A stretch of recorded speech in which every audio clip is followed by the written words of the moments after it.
Days, took 4 days off, senior fellow at JINSA's Gemunder Center, where his work focuses on the intersection of Arab politics, Islamist movements, and regional security. Hussein, welcome. Hello, Brian. So what do you think about Saudi Arabia getting together with other Gulf states in order to act comprehensively against Iran and open up the Red Sea from the Houthis? This is pretty unprecedented. It is, and it marks a shift in the Saudi position since the beginning of the war. The Saudis just wanted this war to be contained and wanted it to end as soon as possible. I mean, this is why they worked with the Pakistanis, one of their closest allies, to mediate an agreement between Iran and the United States to get the war to an end and reopen the Strait of Hormuz. But now that Iran seems to be escalating all across the region, and particularly in the Red Sea around Bab el-Mandab, where now the Saudis are completely dependent in order to get any oil out. I mean, after the closure of Hormuz, they shifted their oil production through the bypass lines that then go into the port city Yanbu on the Red Sea, and then the oil comes down through Bab el-Mandab Strait. Now, the Houthis blockading this basically are halting all the revenue streams of the Saudi, and this is something Saudi Arabia cannot tolerate, and thus they have no option but to act. Right. So I think that right now, is it open? If you had a merchant ship, can you get through the Red Sea? Well, it depends. I mean, if you have some agreement with the Houthis, or if you're a Chinese ship, you can get through Bab el-Mandab. But we have Saudi tankers who've been hit through the straits, and as we know, once things get this way, you're not going to have a lot of tankers that are going to risk, and a lot of crews that are going to risk passing through. And already we know that for the past 2 years, there have been a massive reduction because of the Houthi activities through the Red Sea, a massive reduction of Red Sea traffic. So the Houthis, why do you think they got in now? Well, the Houthis, as a matter of fact, there is actually a sequence to what happened. I think ultimately this is part of the Iranian regional escalation against the United States. I think Iran thinks basically it's winning, that the United States reached its own ceiling and maximum of what it's willing to do in the war, and thus now the Iranians believe that they are on the counteroffensive. That is, activate as many pressure points in the region as possible to have pressure on the United States and its allies. And this is why the Houthi front has been activated, as well as the Iraqi front, and not to forget, even now Egypt is being pulled into this escalation. So I believe that this is a regional Iranian strategy to get everything that they want out of this war. Right, but what they're doing is uniting the opposition, aren't they? Well, I hope that this is what they are doing. I mean, the problem is that... Well, I'll tell you right now, Saudi Arabia assembles a multinational maritime defense coalition to protect the Red Sea and Iranian missile threats. Doesn't that show a coalition building?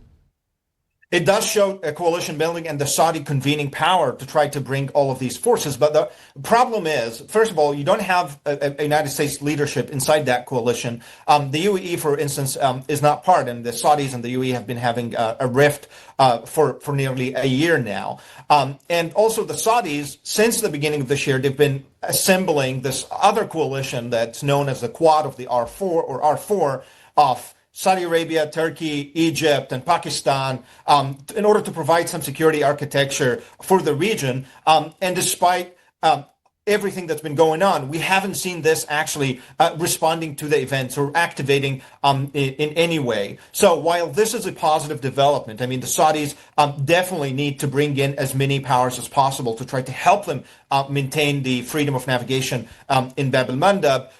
It's still to be seen if this is indeed going to be able to confront the Houthis. What would you think the best next move for the U.S. is? Well, I think the United States really has to look at the situation and reassess and understand that the Iranians are probably right in terms of that we've reached a maximum given the current conditions of what we can do, and they are using this against us. And probably the only way out of this is actually to find a new strategy that changes the conditions and changes the assumptions of the Iranians about the U.S. and forces them to recalculate. And that means that the president needs to confound and upend these Iranian assumptions about what the United States is willing to tolerate or willing to risk. So here's what General Jack Keane said, cut 4. What are the prospects? Listen, we go back to major combat operations. It's got a couple of months left to do it. This is Israel and the United States. Our target list has expanded rather significantly because of intelligence that we have. Our capability has increased since we stopped Epic Fury almost 4 months ago on the Israeli side and on the U.S. side. So it's going to be much more comprehensive, much more massive. It'll force, I believe, a pathway for the regime to collapse. And we can also conduct covert activities with the CIA and the Mossad to help break apart that regime and also provide some assistance to the Iranian people. So he thinks they're going to look to amp it up and go back to maybe Epic Fury 2. If the IDF's involved, that's the superior intelligence. And then there'll be a lot of, I would assume, some assassinations in some of these leaders, some Vahidi on down. And the supreme leader, I don't even know if he's still alive. I think this would be probably the best strategy that we can follow, but only if we commit to actually finishing it off. I mean, one of the problems of Epic Fury 1, that the combat operations really stopped before they should have. True. We only do this because Iran, here's the thing.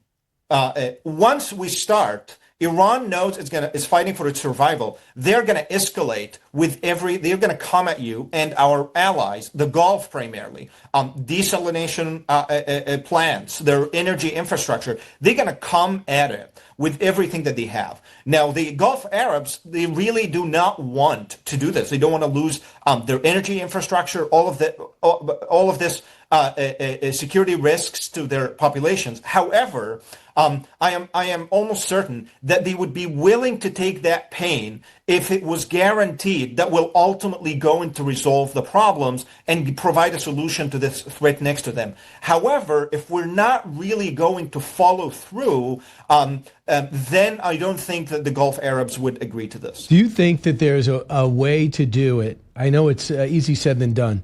To somehow arm the population. 80 to 85% of the population hates this government. We watch the hangings that are taking place on a regular basis. Hussein, you got better context than most. Do you believe there's a way to arm the population? I think there are ways. I think there are options that the Israelis had, especially, of course, talked about the Kurdish option in the north. I think in general, there are many options to strangle this regime. A land blockade is one of them, to strangle it economically and financially and ensure that it's not able to maintain its power. And this will allow, I believe, the people to come out. One of the, I think, the most significant losses of the really misconceived MOU is the demoralization that it did to a lot of Iranians who depended on the United States to degrade this criminal regime, but all of a sudden we stopped and we were willing to negotiate with them. I can't imagine how demoralizing that was. But in order to get momentum back into the protest movement, I think Iranians have to see the United States truly committed. As I said, a lot of the assumptions about us have to be changed, that we indeed have resolve, and we are indeed willing to see this through. You know, it's saying it's amazing how much unrest is tied back to Iran. Hamas, with Palestinians, Hezbollah, back to Iran. Islamic Jihad, back to Iran. The Houthis, back to Iran. No longer do they have Syria as an outlet. They definitely are an adversary now. So they really have the Russians and the Chinese and the North Koreans are really their allies. And they made sure the Gulf states who might have been straddling the line are making sure that they know we don't want you as a friend anyway. We're willing to risk that to go for American bases. So that's when people look at the Middle East and how close it could be to some type of prosperous situation. Because if you look at Saudi Arabia, if I told you 15, 20 years ago the Wahhabism would be put on the back burner and the economy and would be on the front burner, and education and women's rights would begin to rise. You would have said, Brian, you're crazy. You don't understand the Middle East. But that's what really has happened. And we look at how the UAE has made progress. Bahrain has never really been a terror problem. Do you see the potential there in the Middle East through all the tumult? Of course, Brian, I'll tell you what. On October 6th, 2023, we were on a great trajectory. The Saudis were in the negotiations with the Biden administration to sign a historic normalization agreement with Israel that would have been truly transformative to the Middle East, not just because of the peace and the end of this truly sterile and sad conflict that's been going on needlessly for too long, but think about all the infrastructure agreements, all the regional integrations of security, intelligence, economics, and so on and so forth. And then it was the Iranians and their allies and their proxies in the Gaza Strip, the Hamas terrorist organization, who managed to completely throw a massive wrench in the wheel by the massacres of the morning of October 7th that Hamas committed. This is exactly what Iran does not want. Iran have seen that this is a possibility, and of course, that's the possibility that they do not want. What Iran wants, it wants to dominate the Middle East. They want the United States out of the region completely. They want to have the Gulf Arabs under their thumb, to blackmail them and extort them in every way possible, and they want to destroy Israel. That's what they chant pretty much every day in Tehran, the regime supporters. So that regime is what's been disrupting through this massive militias network the vision that you just outlined, which I believe, if that regime falls, it will become a real possibility for the region. Hussein Mansour is our guest, a senior fellow at the JINSA Gemunder Center.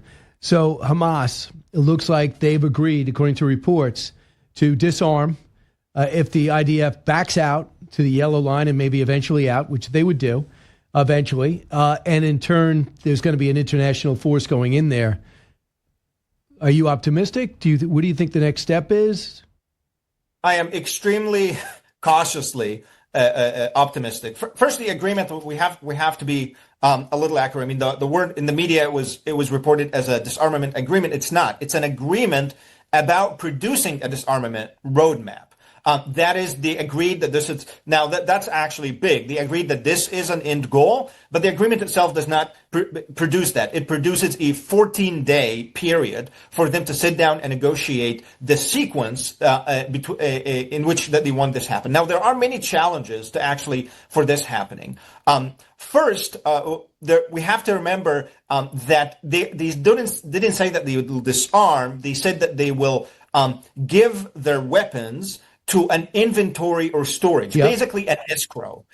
So that's not really disarmament. They're just going to put it in an escrow with the Palestinian civilian administration. Another problem is that they have zero trust, of course, from Israel, understandably, with Hamas. Will Hamas actually honor all of this? And the Israelis do not want to see themselves withdrawing first before Hamas gives up their weapon. The Israelis want the sequence the other way around.